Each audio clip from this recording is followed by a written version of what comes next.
అబద్ధపు ఇవి ఉంటే ఆ అబద్ధం ఇదేదో చెప్పాలి. నిన్న మాట్లాడిన మాటలు దాని మీద అబద్ధం ఉంటే చెప్పాలి. ఇది మీరు చేయలే కదా, ఎందుకు మాట్లాడినారని. ఏది లేదు కదా. 1,40,00,000 కుటుంబాలకు 1,45,00,000 కుటుంబాలకు రెగ్యులర్గా అందుతున్న బెనిఫిట్స్ కానీ, అలాగే 2,55,000 కోట్లు ఏవైతే డీబీటీ ద్వారా పోయింది కానీ, ఇందులో అవాస్తవం ఏముంది?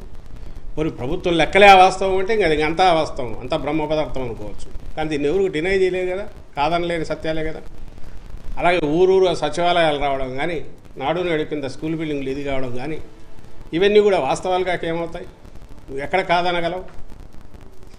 లేదా ఫీజు రీయింబర్స్మెంట్ ఫుల్ పే చేయడం కానీ, వైద్యానికి సంబంధించి 17 మెడికల్ కాలేజీలు రావడం కానీ, ఇవన్నీ కాదని ఎవరు అనగలరు? మొత్తం వ్యవస్థనే పూర్తిగా మారిపోయి 4 ఏళ్లలోనే ఇంత డెవలప్మెంట్ కనపడేది కాదని ఎవరు అనగలరు? వాటిని ఏమనలేక ఈ మధ్య ఈనాడులో వరుసగా చూస్తుంటే రామోజీరావు రోజు ఆయన విషం కక్కుతున్నది.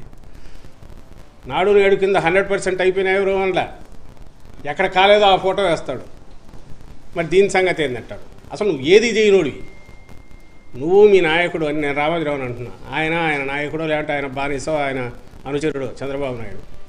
వాళ్ళ హయాంలో ఏది చేయనోళ్ళు ఈరోజు ప్రయత్నం చేసి భారీ లక్ష్యం పెట్టుకొని చాలా పెద్ద ఎత్తున 50% పైగా పూర్తి చేసి మిగిలిన కూడా ప్రోగ్రెస్లో ఉండి ఇంత ఫైనాన్షియల్ దీంట్లో క్రైసిస్లో కూడా ఇవి చేస్తున్న ఈ ప్రభుత్వాన్ని, జగన్మోహన్ రెడ్డి గారిని అది ఎందుకు చేయలేదు, ఇది ఎందుకు చేయలేదు అంటారు. కానీ చేసిన వాటిని నువ్వెందుకు 14-19 మధ్య ఇందులో ఏది చేయలేకపోయావు? దానికి ఆన్సర్ ఉండదు. సో ఇది కేవలం 1-2 మీడియా సంస్థలను నమ్ముకొనో, లేదంటే తన ఊదరగొట్టడంలో ఉన్న తన వాటి కాదు తన పరిపక్వతను, లేదా తన మాస్టర్ క్రాఫ్ట్మెన్షిప్ను దాన్ని వాడుకొని చంద్రబాబు నాయుడు రోజు మాట్లాడుతూనో, లేదంటే కొత్తది ఏదో ఒక కన్ఫ్యూజన్ క్రియేట్ చేయాలని ట్రై చేసే కాదు. ఎలక్షన్ల ముందు కూడా చేస్తున్నాడు. దానివల్ల ఉపయోగం ఏముంది? ఎందుకంటే కళ్ళ ముందు కనపడుతున్నాయి రిజల్ట్స్. ప్రజలు వాటిని ఎంజాయ్ చేస్తున్నారు. రాష్ట్రంలో 87% మంది ప్రజలు ఖచ్చితంగా డైరెక్ట్గా బెనిఫిట్ పొందారు. ఏదో ఒక రూపంలో ప్రభుత్వం నుంచి బెనిఫిట్ పొందారు. అందుకు కృతజ్ఞతలు చెప్తున్నారు, అందుకే బ్లెస్సింగ్స్ ఇస్తున్నారు. అవి కళ్ళ ముందు కనపడుతున్నాయి. దాంతో బెంబేరు ఎత్తిపోయి రోజుకు ఒక రకంగా ఆయన మాట్లాడుతున్నారు. రాజకీయాల్లో పొత్తులు అనేది సర్వసాధారణం.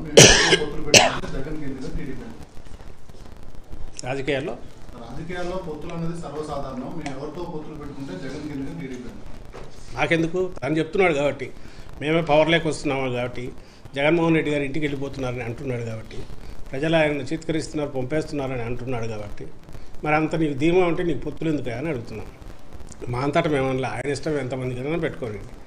కానీ అయిపోయింది, వెళ్ళిపోయాడు.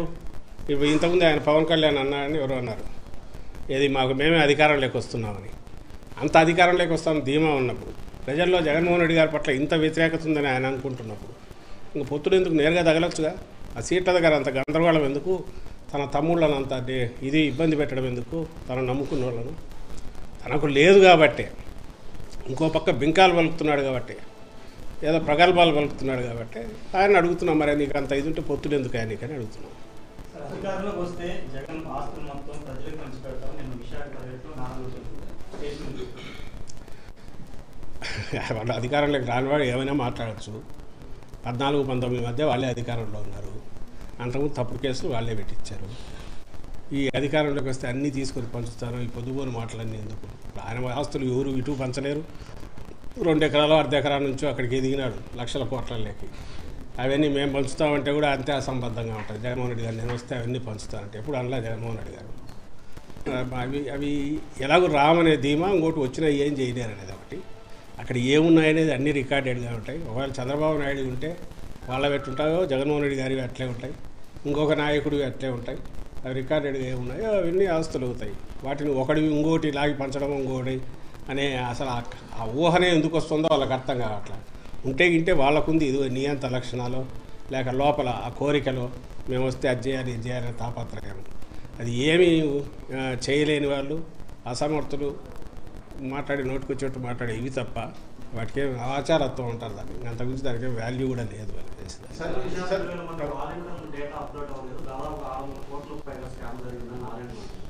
దాని కంటిన్యూషన్ వాలంటీర్ వ్యవస్థ చట్టపద్ధతి లేదని కూడా ఈరోజు వాళ్ళు ఏమన్నా అనుకొని ఛాలెంజ్ చేస్తారు, ఏమైనా చేసుకొని తప్పలేదు.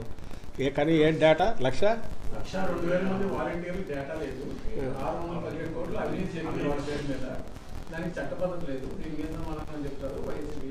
ఏమన్నా అర్థం ఉందా? పోనీ మీరు అడగండి, ఏందో పూర్తి విషయం చెప్తే ఏదో ఇవ్వడం దానికి ఎక్స్ప్లెనేషన్ ఇవ్వగలడు.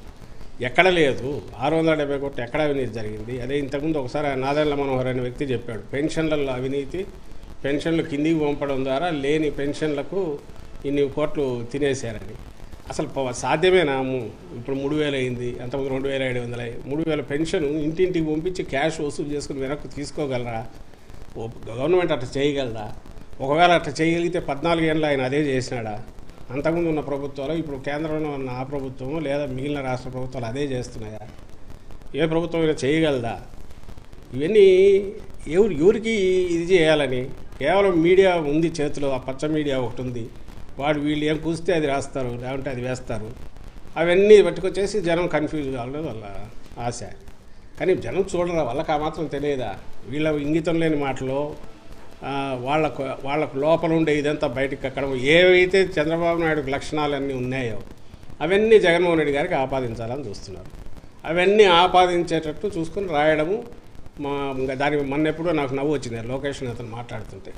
ఎప్పుడో రాజశేఖర రెడ్డి గారు 99 తర్వాతలోనూ అపోజిషన్లో ఉన్నప్పుడు చంద్రబాబు నాయుడుకు శాపం ఉంది, ఒక్క నిజం చెప్పినా ఆయన తల ఈ ముక్కలు అవుతుంది, ముందు శాపం ఉంది. లోకేష్ ఆ మాట జగన్మోహన్ రెడ్డి గారి గురించి అంటున్నాడు. బహుశా అప్పుడు పిల్లోడు కాబట్టి తనకేం గుర్తున్నట్లే, మా నాయన గురించే అప్పుడు రాజశేఖర రెడ్డి గారు అన్నారని గుర్తున్నట్లే. ఆ మాట జగన్మోహన్ రెడ్డి గారి గురించి అంటున్నాడు. ప్రపంచం అంతా తెలుసు, అబద్ధం నిజం చెప్తే తల చెక్కలవుతుంది అని. చిన్న పిల్లోడిని అడిగినా స్టేట్లో మనం క్వశ్చన్స్లో ఎక్కడన్నా అడిగితే ఎవరంటే చంద్రబాబు నాయుడు అంటారు. అంతగా అందరికీ తెలిసిన వ్యక్తి చంద్రబాబు నాయుడు. ఆయన కొడుకు వచ్చి జగన్మోహన్ రెడ్డి గారి గురించి అలాంటి ఇది చెప్పాలనే ప్రయత్నం చేస్తే ఇప్పుడు అర్థమవుతుంది. ప్రతిదీ మీరు ఏదన్నా చూడండి, వాళ్ళు చేసినవన్నీ మాకు ఆపాదించాలని వస్తుంది. ఓట్ల గురించి ఈరోజు ఒకటోటి కెలికితే కుప్పంలో సుమారుగా లాగినాం, అవన్నీ దొంగ ఓట్లన్నీ ఉండేది వాళ్ళు.